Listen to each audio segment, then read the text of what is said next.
4 number का ये समझ लो कि स्विफ्ट अपडेट है, नंबर 4 स्विफ्ट अपडेट। और इसके अंदर ये हुआ कि मेरे साथ मेरे पर्सनल, एक तो ये कि परसों बीमार हो गया, बुखार, नज़ला, ज़ुकाम, खांसी सब होते हैं, लेकिन मेरे साथ ज़रा सा अगर हो जाए तो दिक्कत होती है, क्योंकि फिर मैं ऑपरेट नहीं कर पाता।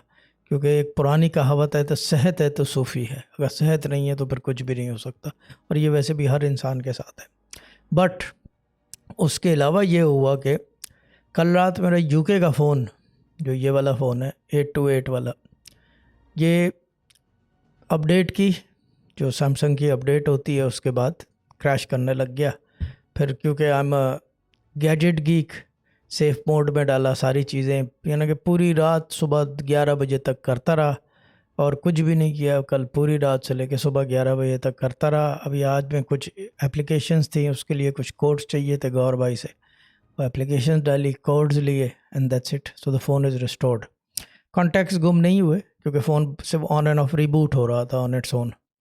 लेकिन मैं एडवाइस करूँगा अपडेट ना करना सैमसंग का कोई भी, जो सैमसंग का अपना जो अपडेट है, यूआई है, क्या है। बट मेरे साथ तो तीनों फ़ोनों में हो चुका है, इसके साथ भी यही हुआ है, और जो ये दूसरा जो ये फ्लिप है, इसके साथ भी यही हुआ। जब अपडेट किया वो पता नहीं क्रैश होने लग गया, आई डोंट नो व्हाई।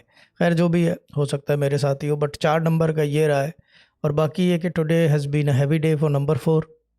अभी आगे इंशाल्लाह अल्लाह करेगा कि जो छोटी, यानी कि मेरे अब्बा कहते थे कि अगर छोटी प्रॉब्लम में गिरफ़्तार हो जाओ तो बड़े अजाब से बच जाते हो।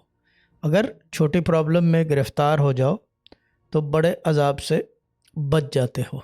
अब उसके अंदर ये हुआ कि मैं इन छोटे प्रॉब्लम्स में आ गया तो बड़े किसी अजाब से बच गया हूँगा। ये मेरी अपनी सोच है, और अब्बा का कहना है तो मैं मानता हूँ अपने अब्बा को कहने को, वो गलत नहीं कहते थे। Because he always used to do the right thing, and he was following the path of the righteous. जो राइट वाला पाथ था वो फॉलो करते थे, तो कहते भी सही थे। तो आई बिलीव के आई थिंक इसी पे टल गई है, जो कुछ होना था वो हो चुका है। और दैट्स अबाउट इट।